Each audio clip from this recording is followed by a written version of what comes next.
The Fed announced double tapering. Wow, gets better and better. No transitory anymore inflation and double tapering. We're going to go through this today. Is this bad for crypto? But I'm going to show you a chilling video at the end of this YouTube video that should get your blood boiling and get you to activate inside. My name is Coach JB. I am the top health, mindset, and crypto coach in the world. What you believe in your heart, you think in your mind, will eventually become your words and become your reality. If you can see it in your mind, eventually you can hold it right here in your hands. What you repeatedly do gets ingrained in your subconscious mind. What gets ingrained in your subconscious mind becomes an unconscious activity. All right, Warriors. So before you get started here on this video, if you want to join the best private warrior academy in the world, we are 2 weeks away from launching our January 3rd 120-day challenge. It's already launched. Our warriors have gone through it hundreds and hundreds of times, over 3,500 people, but we are all starting together on January 3rd. Subconscious mind programming, goal setting, vision board creation, nutrition, access to my portfolio, cryptocurrency, 5 to 6 calls per week, 2 leadership calls, Crypto 2.0 Academy, basically a schooling system to show you what crypto is, how to do it, and an example. Everything you need to get your health, mind, body, and wealth on track as we go into the biggest shift, not only in generational wealth, but the biggest shift in our economic system. So Jerome Powell made a big announcement yesterday. They did say that they're not going to be raising interest rates as of now, but they did announce double tapering. So they're taking us off life support slowly but surely. Okay. Remember, a year ago, Jerome Powell talked about it wasn't even in the books for a CBDC or a central bank digital currency. But now all of a sudden we are moving towards a central bank digital currency, and his sentiment has changed. By 2023, we will be up and running on a central bank digital currency. That tells you they signal that they are switching the economy. So they're taking us off life support. And once they take us off life support and they move us into an economy that's leveraged towards technology, the middle class gets wiped out. They'll have a FedNow wallet so they could give you UBI, universal basic income, so they can keep you on life support, keep you controlled, keep you in the system so you can never get out of the just over broke. Okay, so let's listen to what Yahoo Finance says about Jerome Powell's announcement yesterday. A couple cool things he says he doesn't see, which is interesting. He's like, I do not see any financial concerns right now. Of course you don't. Of course you don't. You guys control the economy. Of course you don't see financial concerns. What about the normal everyday person that's struggling to get by? That's what we're here to do. Is we're here to free you guys. We can't do anything for you. All we can do is give you the tools and resources to help you understand that you're already free. So let's watch this video from Yahoo Finance and their sentiments on Jerome Powell's meeting yesterday. Stocks are trading higher in the wake of the Federal Reserve's final monetary policy statement and press conference of the year. And taking a look at cryptocurrencies in the wake of this Fed decision, those are also moving higher. Bitcoin is up about 4% this afternoon, trading just above that 49,000 mark. And for more on the cryptocurrency price action, we're welcoming in Ben Schiller, CoinDesk Managing Editor. Ben, thank you so much for joining us. During the press conference this afternoon, Fed Chair Jerome Powell made a distinction between stable coins and the kind of cryptocurrencies that many traders have been using to speculate. And focusing on that latter point, Powell said that cryptocurrencies can be risky, but he doesn't see them as a danger to financial stability at this point. Let's take a listen to what he had to say. I don't see them as a financial stability concern at the moment. I do think they are risky. They're not backed by anything. And I think there are big consumer issues for consumers who may or may not understand what they're getting. And there's certainly... Okay, that was a signal right there that the regulation is coming. It's not a concern at the moment. The reason why is because there's so few people compared to the population in crypto. It feels massive to us warriors, but there's very few people of the population in cryptocurrency. So right now, it is not a systemic threat to the financial system. DeFi is not a systemic threat fully to the financial system because it's very thin. The big market swings you see is from whales, not from retail people moving their money. It's whales. So the cool thing about that is if you do that right in the next 3 to 4 years, you can get very, very wealthy. But I believe personally that we have about the next 3 years to really get this massive price appreciation. So remember, don't trip when it dips, buy it. When it goes up and everybody's getting excited, sell. When it goes back down, take your profits, buy back in. That's how we're going to do this, warriors. Calm, methodical, balanced, foundation, non-emotional. developments in the markets that are worth following, which are really not in our jurisdiction, but things like, the kind of leverage that's built into and those sorts of things is certainly worth watching. Okay, so basically what he's saying right there is he doesn't see it as a threat right now, but the amount of leverage there is and how people just get wiped out. So what happens is that's why I don't tell people to leverage trade. That's why excuse me. Sorry about that. That's why we don't teach people. We don't do swing trading, leverage trade, swing trading maybe. But my point is we build foundation.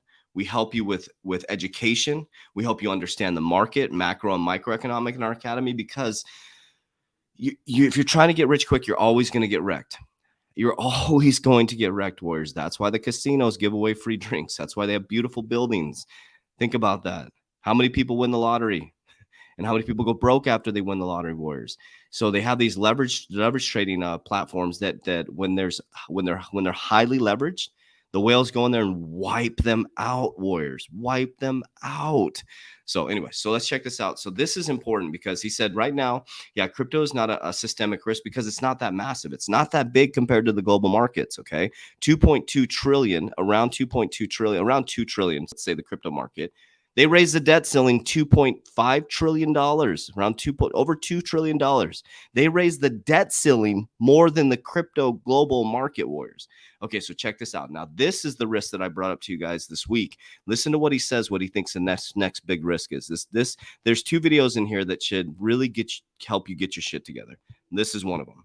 As the Fed shifts towards an accelerated taper, I wonder what your read is on financial stability risks right now. I mean, these periods can be, it seems like the taper process has gone fairly smooth so far, but, what do you see in terms of stability risks? Are there any parts of the financial sector that concern you right now? And are there any significant systemic issues that are on your radar, maybe from the cryptocurrency sector or something like that?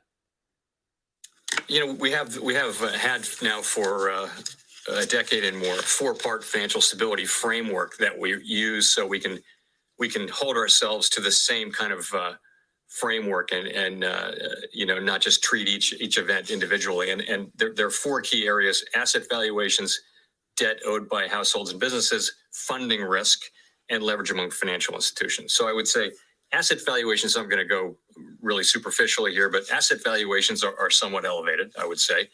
Debt owed by businesses, and households. Households are in very strong financial shape. Businesses actually have a lot of debt, but their default rates are very, very low.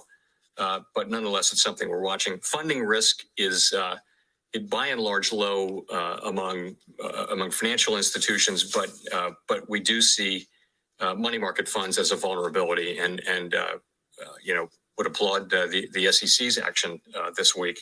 Leverage among financial institutions is low in the sense that capital is high. So overall, financial stability, that's how I would make an overall characteristic, but we break it down into those pieces. In terms of the things that we're looking at, it's the things we've already talked about to some extent. It's the emergence of a new variant that could lead to significant economic. If there were to be a variant, for example, that were quite resistant to vaccines, it could have another significant effect on the economy. We don't see that. We don't have any basis for thinking that the new variant that we have is that one, but it's certainly one we're looking at. I would say, cyber risk. You see that pause? Do you see that pause before he said it? You got to watch human behavior, Warriors.